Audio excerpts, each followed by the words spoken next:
All rise. The Honorable Chief Justice and Justices of the Supreme Court of Ohio.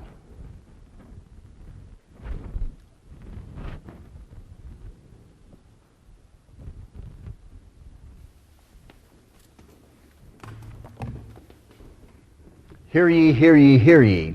The Honorable Supreme Court of Ohio is now in open session pursuant to adjournment. You may be seated. Good morning, ladies and gentlemen. Our first case is 2017-1387, Barclay Petroleum Incorporated versus Matthew Bailey, trustee of the Bailey Family Trust et al. For the appellant, Mr. Organ. Thank you, Chief Justice O'Connor. May it please the court, my name is Sean Organ. I represent Barclay Petroleum. With me here today is also the amici counsel, Ilya Bedikov.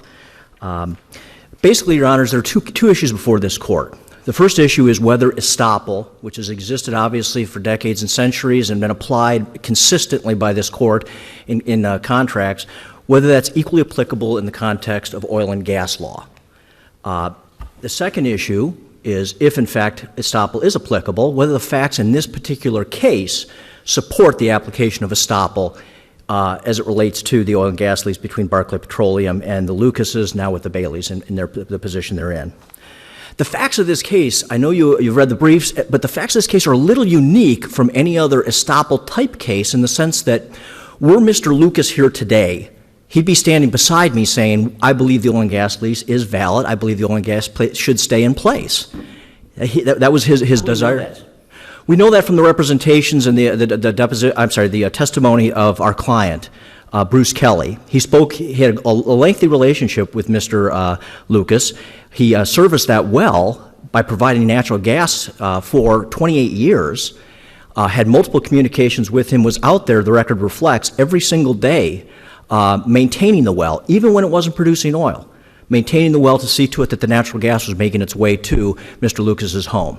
And that's a key point. And I would ask the court to take a look very carefully at the appellate decision, because they state the facts in that case, yet they leave out the three most important facts related to this case. Number one, that the oil and gas lease does not require Barclay to install or maintain a natural gas line to the house. That was to be installed at the expense of the homeowner and to be maintained at the expense of the homeowner and the risk of the homeowner. Yet for 28 years, Barclay did that. It does not identify as a fact the representation made by Mr. Lucas to Mr. Kelly that so long as I have natural gas, so long as you heat my house, I'm good with this lease staying in place. And it doesn't even mention Leah Lucas. Leah Lucas was deposed, and she testified that her understanding, she admitted she didn't know there was a lease in place, how many kids in a family would know that an oil and gas lease is in place, but knew that her father was happy and wanted the gas that was being supplied to the home. There was not production in 2010 and 11, the opposing side, the Baileys represent, yet Leah Lucas knew that she was getting the natural gas and she was happy with that holding the lease.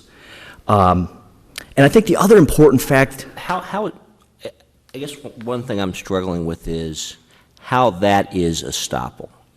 Your argument is basically that that the pipes were maintained at their request and provided them with gas, and therefore they're stopped from denying the existence of the lease. But if the lease didn't require that, which it clearly didn't, then how can that be an estoppel under the lease? Well, it could be quasi-estoppel, or it could be estoppel in the sense that we certainly performed beyond what the lease required.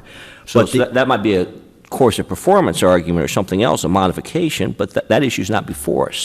What's before us is the estoppel issue. Well, for estoppel, you need a representation. We've identified that the representation was the communications between Mr. Lucas and Mr. Kelly. That's really what specific but there's no specific conversation that says that free gas will maintain the lease, is there? I believe there is. I believe that. You mean in the record, or yes, whether it exists? Well, two things. One is I believe that's the testimony elicited, and certainly in the context that was clearly the testimony elicited from Mr. Kelly at the hearing that was conducted. Beyond that, this was done on cross motions for summary judgment. The full robust record was not fully created. But what we do know is Mr. Kelly's testimony there was that he had communications with Mr. Lucas, and Mr. Lucas represented, as long as I have natural gas, as long as I have gas heating my home, I'm okay with the oil and gas lease staying in place. There's that testimony somewhere in the record. I believe in the hearing that was conducted, I asked the questions of Mr. Kelly. Mr. Kelly testified consistent with that. Whether he said consistent with that, or he testified to that, because I can't find that testimony. So you have to help me. Okay. My belief is it question answer you can read me, or something else where he said I that? don't have the transcript in front of me, but in that transcript he was asked his representations and communications with Mr. Lucas, whether he summarized them or whether I know he did not say a specific date. I know he did not say, well, I was standing here at this time and this is when the conversation took place. But Mr. Bruce Kelly's representation has consistently been that he had an understanding with Mr. Lucas that so long as the natural gas was supplied to the home, the oil and gas lease was in place. Technically, you were in breach of the contract. There weren't continuous paying amounts, correct? That is correct. And that was true when the Baileys bought the property. Your Honor, I believe the production.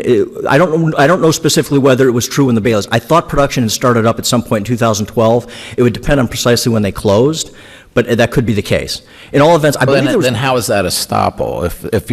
If you're in breach of the contract at the time of assuming that's the time of the sale to the Baileys, how's that estoppel?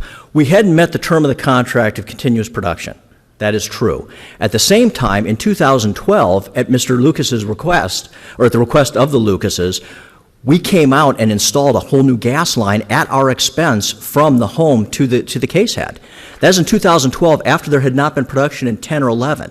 That's completely consistent with an estoppel argument, with stopping them from the injustice of having us incur that cost and expense, while at the same time keeping in their back pocket the argument that this lease is expired. In addition, I think another key thing in this is it is now producing. It is producing oil and gas, so we know it can produce. Our client, based upon that representation from Mr. Lucas, chose not to produce. It did make economic sense at that time to produce. It could have produced. He chose not to because he relied on the representation that the natural gas at the home would hold the lease. And by virtue of that, there's also that detrimental reliance, which should give rise to an injustice that means estoppel should apply. You can't, in a situation like this, make representations like that. Lull Mr. Kelly into a false sense that the oil and gas lease is valid, is being held by virtue of your conduct, and then after 28 years and all the cost and expense, pull out this ultimate card from your back pocket and say, aha, no, it's lapsed. Counsel, the habitant clause is very clear. So long thereafter as oil, gas, et cetera, is produced, our operations are continuing. I suppose if your factual argument was that the representations were made, well, I know it's kind of light right now, so we'll wait a year and see if it'll be economically feasible, then I could see some value to your estoppel argument, but just an incidental benefit of free gas, how does that trump the language, the clear language of a habitant clause? Well, Your Honor, that's precisely, it's precisely that which the estoppel argument, the doctrine prevents, is to stop them from making the argument that the lease has lapsed by virtue of the conduct, when you've lulled us into a sense of believing that the conduct of providing the gas will be sufficient. But doesn't there have to be some contractual basis as far as the significance of that act that you're resting estoppel on? I mean, the domestic gas is so incidental to this contract. Doesn't that give more rise to unjust enrichment or something, and then you can pursue them for the cost of installing that line? Well, I think it's an important idea that these are two parties that have a right with regard to their personal contract to negotiate any terms they want. And certainly Mr. Lucas, if he wants to say, I know what the Habendum Clause says, so long as you supply me with natural gas at your expense, I'm okay with holding the lease. And there's direct evidence that that exactly was said. Your Honor, I'm paraphrasing. I'm not going to represent to you that exactly that was said. Again, to the All extent... right, so just for the sake of our conversation, if in fact the record demonstrates that, you believe that that is factually sufficient to create estoppel?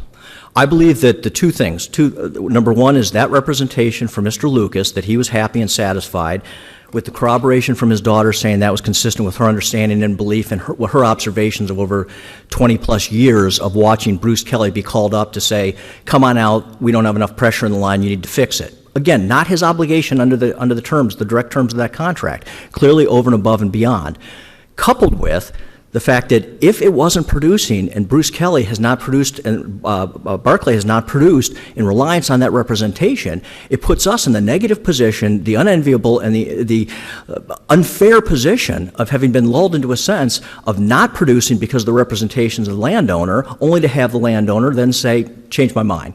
Okay. So the lease says that part of the lease terms is there's free gas to the house, correct? What the lease says is specifically, Lucas may lay a line to any gas well on said land and use gas for light and heat in one dwelling house on said lands. Okay, and does the lease state who is responsible for the expenses of that line? It says the lessor may lay that one line. Okay. So the cost and expense, it was always understood. I'm sorry, it goes on to say, at lessor's own risk and expense. Okay. So then your client voluntarily took on an expense they were not contractually obligated to do. I wouldn't say voluntarily, but certainly they were not contractually obligated. They didn't do it voluntarily. They did it based upon the understanding and representation that that would be sufficient. So are you arguing this is an accord and satisfaction of the lease? We're not, Your Honor. We're arguing that they are stopped from making the argument that Why this lease... isn't it an accord and satisfaction? Well, that's not up on appeal. I guess that could be one argument. We made the argument of modification. We made the argument of waiver. The only issues on appeal are estoppel and quasi-estoppel. That's it. Correct. Although, Justice O'Donnell, I know when this case came up last year, you were concerned about whether providing gas was sufficient for estoppel based upon case law in other states in the state of Ohio. And I just wanted to, I think Mr. Ethan Vessels did a nice job of identifying that there are states that say royalties alone will not hold the lease. But that's not this case. We're not arguing royalties alone. We're not arguing natural gas alone. What we're arguing is the two things that caused the detrimental reliance and the benefit to the Lucases that ran with the land is us installing the line, us maintaining that line for 28 years, us replacing that line in 2012, and us relying and ultimately not producing during some of those years because it didn't make economic sense. If you're doing a cost-benefit analysis and you know that the landowner has represented you don't need to produce, you factor that in. If, on the other hand, Mr. Kelly, my client at Barclay, didn't have that representation made to him, he'd make a different cost-benefit analysis. He would say, maybe I produce and sell at a loss, but at least it holds the lease. So I wonder if you could, you raised both estoppel and quasi-estoppel in your brief. Could you talk about the quasi-estoppel for a couple of minutes? Sure, Your Honor. With regard to quasi-estoppel, it precludes a party from asserting to another's disadvantage a right inconsistent with a position previously taken. I think where that's applicable here is that it precludes Lucas and now the Baileys from asserting to Barclay's disadvantage that the lease terminated due to a lack of production when the Lucas and Baileys' previous position had been that household gas supports the lease. It's a change, and quasi-estoppel precludes that from taking place. One of the things that is somewhat disconcerting is that some of the courts talk about reviving the contract, bringing it back to life. That is not consistent with waiver, estoppel, quasi-estoppel, and some of these other doctrines. What is more accurate is to say they're stopped, precluded from making the argument in the first instance. So this is not an issue of trying to revive the contract or put the lease back in place. The lease remains in place. Thank you. Counsel, is there testimony that Mr. Kelly acknowledged that he didn't have to do this and he was just making a business decision and laid and maintained and replaced the pipe? Is there testimony consistent with him saying that he was acting consistent with the representations of Mr. Lucas? Is that the question? Well, you said that he said, well, this is my understanding, that as long as they get gas to the house, the lease is maintained. Okay. Is there a testimony that Mr. Kelly realized he didn't have to do this, that the contract laid the burden on the Lucases to maintain that line? I don't know the answer to that question, Your Honor. I'm just wondering if Mr. Kelly made a mistake. He maintained this line, he, laid it and then maintained it and then replaced it, not realizing it wasn't his responsibility. I can represent to this court there was no mistake made, whether that's from talking to my client, obviously ad nauseum for the last 2.5, 3 years. What I don't know is whether that's specifically in the record. And this sort of goes back to the issue of the record isn't complete. It's a cross motion for summary judgment. The court does have the power to remand it for further evidence consistent with whether estoppel is applicable under these facts and circumstances. So if the court does find on the first issue identified that estoppel does apply to oil and gas leases, but is not necessarily satisfied with the record, we would ask the court to remand it and allow additional testimony to be taken specifically to answer those questions so you have a robust record. Thank you. Unless there are any other questions, I'll reserve the balance of my time. Thank you, Your Honors. Mr. O'Farrell?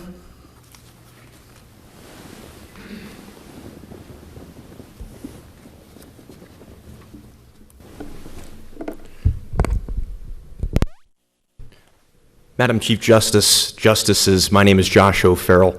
May it please the Court, I represent Matthew and Laura Bailey, co-trustees of the Bailey Family Trust, the appellees in this matter. Contractual intent is determined by the clear and unambiguous language employed by parties to a contract. The contract at issue in this case is an oil and gas lease entered into in 1984. By its express, clear, and unambiguous terms, that lease would remain in effect so long as oil, gas, or casing head gas was produced from the leased premises. Ohio law is clear that production, commercial production, in paying quantities is necessary in order to sustain an oil and gas lease's secondary term. This lease contained another contractual benefit. The lessor was contractually entitled to receive free gas for domestic use from one well drilled pursuant to the lease. This free gas provision is a common provision contained within oil and gas leases in Ohio. Ohio law is also clear. Production of oil and gas for domestic purposes alone, in the absence of commercial production, is insufficient to prevent an oil and gas lease from terminating automatically and by operation of law. Significantly, if the parties to this contract had intended that the production of oil and gas for domestic purposes alone, in the absence of commercial production, was sufficient to sustain this lease indefinitely, they could have included language to that effect. Well, counsel, let's say that the Lucases, if they wanted to cancel the lease, or they said there's not sufficient production, it expires on its own. Could that have just happened? Or I thought what your friends on the other side were saying was it wouldn't just happen as a matter of course. There'd had to be some additional work that would have to be done in order to keep the supply going to the home. How do you respond? I would respond by pointing this court to the 7th District Court of Appeals decision in Gardner versus Oxford Oil Company.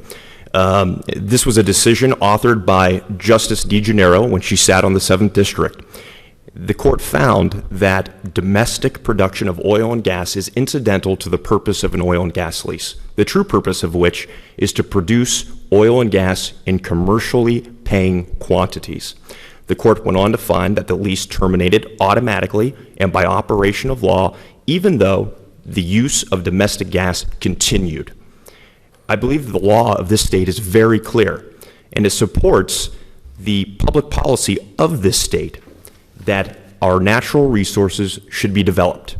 Permitting oil and gas leases to remain in effect in perpetuity simply by virtue of a lessor's receipt of a contractual right, a right that lessor bargained for and received. But even if they have that right, do they also have the right to demand from Barclay, well, we want you to maintain the line too? First and foremost, Your Honor, I don't believe there's anything in the record relative to that issue and who believed they were responsible. I understand what the oil and gas lease says. That being said, if an oil and gas company, and it is common practice in this state for the oil and gas companies to maintain those lines and ensure that their lessor continues to receive free gas, if they performed beyond the terms of the written contract, they have a remedy available to them, Your Honor. And Justice DeGennaro pointed that out, and it's quantum meruit. If a lessor is receiving a benefit to which they are not contractually entitled to receive, then it would be unjust for them to retain retention of that benefit and not pay the party for it. Counsel, do I understand you to say that it's common practice in the oil and gas business to have the gas company lay the line and maintain it, even if the contract provides otherwise? Your Honor, I can tell you from my experience, I have never encountered a situation in which an oil and gas company that is maintaining an oil and gas well pursuant to a lease has not serviced and maintained that oil and gas well to ensure that domestic gas continues to their lessor. Is there anything in the record on that? There is not, Your Honor. There is not. And I'm speaking solely from experience with respect to that issue. Your Honors, in this case, the 4th District found that the lease terminated automatically and by operation of law after the appellant failed to maintain commercial production of oil and gas for 3 consecutive years, those years being 2010, 2011, and 2012. And I will represent to this court that commercial production was not restored in 2012. It was not restored until 2013. Counsel, does the lease indicate how long there must be an absence of production, et cetera, in order for that portion of the Habden Clause? Because what is it, a week, a month, a year, 2 years, given the expenses involved in this industry? Your Honor, the addendum clause is silent as to the number of years required in order for an oil and gas lease or this oil and gas lease to terminate automatically and by operation of law. Ohio case law is clear, though, on this issue, that a periodic cessation of production of oil and gas in order to allow the oil and gas company to restore production in commercially paying quantities will not act to terminate the oil and gas lease. However, if the oil and gas company simply does nothing, like they did here, and allows the oil and gas well to sit idle, undertakes no obligation to ensure that commercial production is restored within a reasonable time frame, Ohio law is clear that under those circumstances, the oil and gas lease terminates automatically by operation of law. Right, but when? How long? How long is their inactivity before it automatically, as a matter of law? I would suggest to this court that certainly a period of 3 years with no activity suffices. I believe that that is an analysis courts undertake on a case-by-case basis after reviewing all of the evidence before it and to determine whether or not the oil and gas company undertook and lived up to its responsibilities under the lease and in general to ensure that oil and gas was being produced in commercially paying quantities. So then if I understand your argument, you're looking for a statement that it would expire, but as far as how long there is inactivity before it expires as a matter of law is dependent on a case-by-case basis. Because, for example, in one case, a month would be reasonable, but in another case it would not. I believe that that analysis turns on the facts of each case. Regardless of that, a 3-year period in which no commercial production is obtained certainly qualifies, I believe, Your Honors, to enact that termination, automatic termination by operation of Counsel, law. during those 3 years, what was the communication, the contact between the gas company and the landowner? Your Honor, I don't know. And the reason I don't know is because in 2007, Mr. Lucas, the individual that the appellant says represented to them that so long as I receive free gas, this lease can remain in effect forever. First, that statement does not appear in the record. The statement, as communicated by the president of the appellant, is that Mr. Lucas really liked the free gas. That's the statement. And I will say, I'm sure every lessor in the state of Ohio who receives free gas really likes that contractual provision. If we take that to its extreme end, even then, in the absence of commercial production, as long as a lessor continues to receive free gas and really likes that provision, the oil and gas company has an argument that that lease will remain in effect in perpetuity. My question was, what was the contact between the gas company and the landowner over these 3 years? I get the impression they were frequently in contact with one another, that Mr. Kelly was out on the farm or the property repeatedly, often. Your Honors, I have no reason to believe that there wasn't communications. Again, Mr. Lucas died in 2012. So the conversations that took place between Mr. Lucas and Mr. Kelly, we have no idea the substance, but for what Mr. Kelly tells us they were. That being said, Your Honor, I know that that Mr. Lucas, despite being really happy with the receipt of free gas, filed multiple complaints against the appellant with the Ohio Department of Natural Resources in 2009. So the relationship wasn't always cheery. There was certainly some conflict between the two, but the substance of those conversations, I don't know. And what were the 3 years that were non-productive? 2010, 2011, and 2012. Okay. Significantly, Mr. Lucas didn't own the property at that time. Leah Lucas did, his daughter.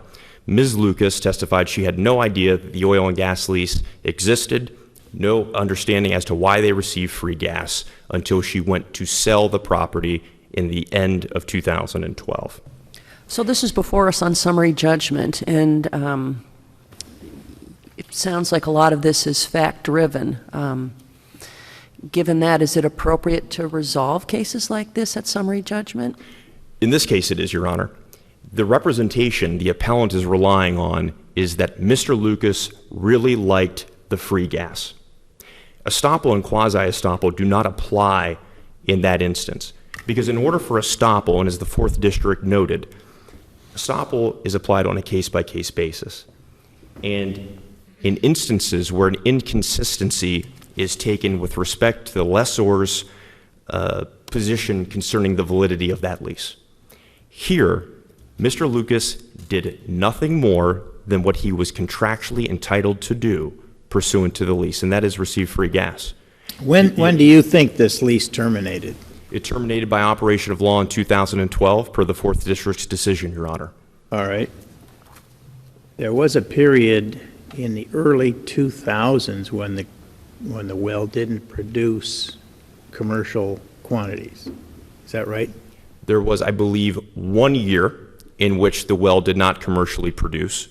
The 4th District found that consecutive years, 2010, 2011, 2012, in which the appellant failed to maintain commercial production, resulted in the automatic termination pursuant to Ohio law of this lease. I thought there was a period from 01 through 06 and then in 08 where it didn't produce commercial. There were multiple wells, Your Honor, on this lease. Some of those wells, there was a period in which there was a longer duration of non-commercial production. The well that held this lease, however, the non-commercial production for a period of consecutive years did not occur until 2010, 2011, and 2012. Okay. Did the lease terminate as to those others, in your view? Well, Your Honor, when multiple leases are drilled pursuant to an oil and gas lease, only one well has to maintain commercial production in order to hold that lease in its entirety. Thank you. You're welcome, Your Honor. Your Honor, adoption of the appellant's position in this case would throw Ohio contract law and those contracts that are required to be in writing into a state of flux. No longer would courts be able to rely on the clear and unambiguous language employed by the parties to determine their intent. Rather, unrecorded, unwritten, and undocumented actions would serve as a vehicle by which written contracts are significantly, permanently, and without notice But isn't to that the always world. the case with estoppel? We apply estoppel all the time, and that's always the case. There may be instances, Your Honor, in which estoppel should be applied to prevent an oil and gas lease from terminating. This is not one. Litton v. Geisler, a 4th District case, is one such example. In that example, and it's easily distinguishable from the case we have here, in that case, additional consideration was present.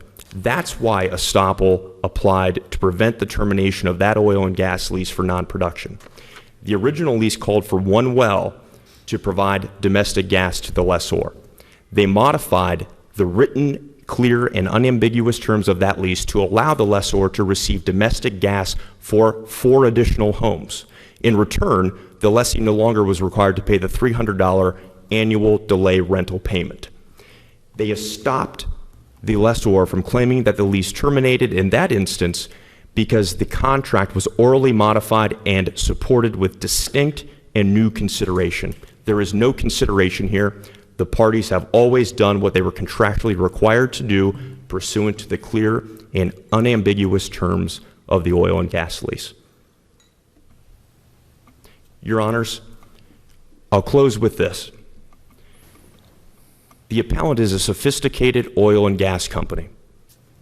If they truly believed that the clear and unambiguous terms of the oil and gas lease had been modified, they very easily could have demonstrated this in the form of an amendment and ratification recorded with the Hocking County Recorder's Office.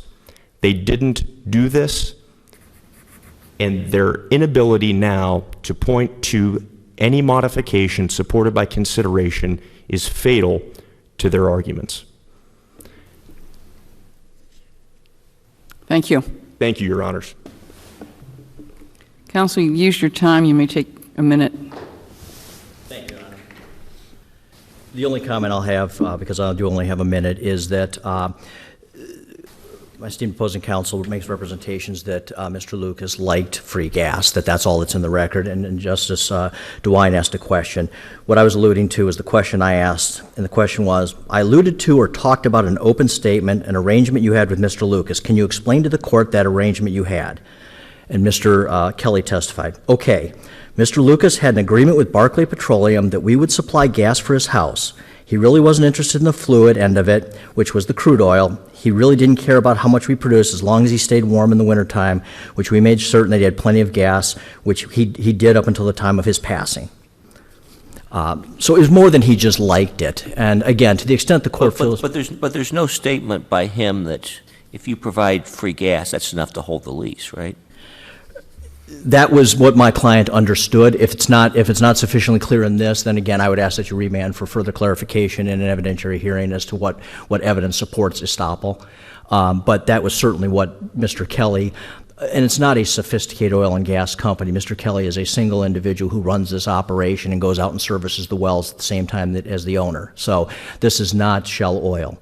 But his understanding, his belief, and his testimony here was an attempt to clarify in the record that if you provide the natural gas and pay all the costs, et cetera, that will maintain the oil and gas lease. Thank you, Your Honors. Thank you. We'll take the matter under advisement, and you'll be notified of our decision.